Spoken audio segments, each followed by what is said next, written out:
Hey, it's Dr. Lowenstein, and I wanted to talk today about the differences and similarities between headache types, particularly occipital neuralgia, migraine headaches, tension headaches, and chronic headaches. Chronic headaches, just all a chronic headache means is that you have a headache for a long period of time. So any occipital neuralgia or tension headaches, they can all lead to chronic headaches.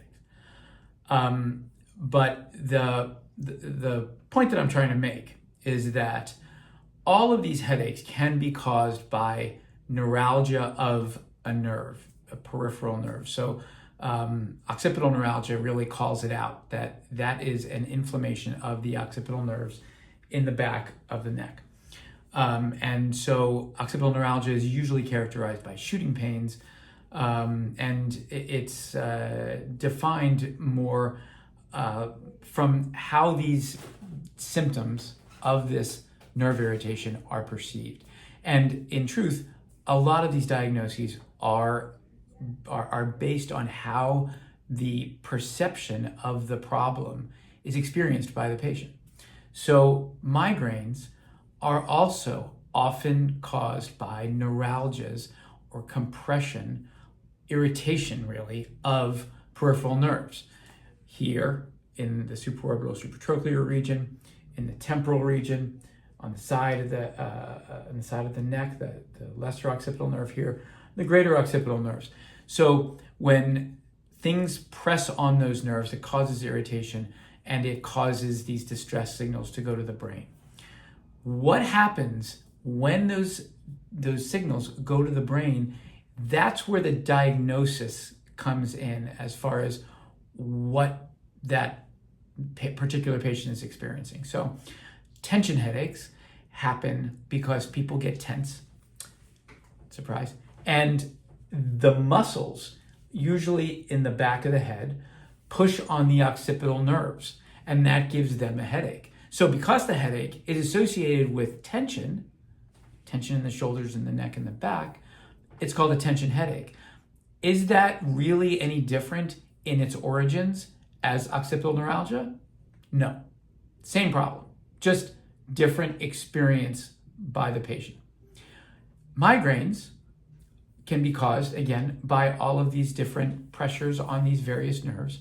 Those distress signals go to the brain, and people who have migraines process those signals as nausea, photophobia, different, sometimes dramatically different symptom complexes. And that's based on how their brain processes these distress signals from these nerves. Now, again, some people are not going to like to hear this because migraine patients are very protective of their diagnosis, as is occipital neuralgia patients. A lot of them are very differentiating from other headache headache diagnoses. But in fact, what we're seeing is the same causality for occipital neuralgia, for migraines, for tension headaches, for chronic daily persistent headaches, new daily persistent headache. All of these diagnoses can and often are caused by peripheral nerve irritation. And so while the diagnoses are specific, the source is often the same, which means that nerve decompression or addressing these nerves can help patients with all of these different diagnoses. So that's the message I'm trying to get across.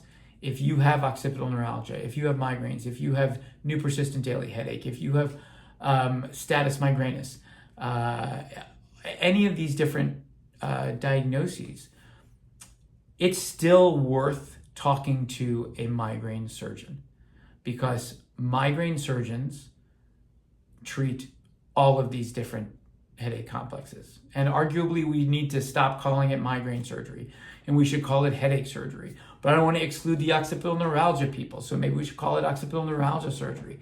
What it is nerve decompression surgery. And nerve decompression surgery can help many, many, many different kinds of chronic headache pain.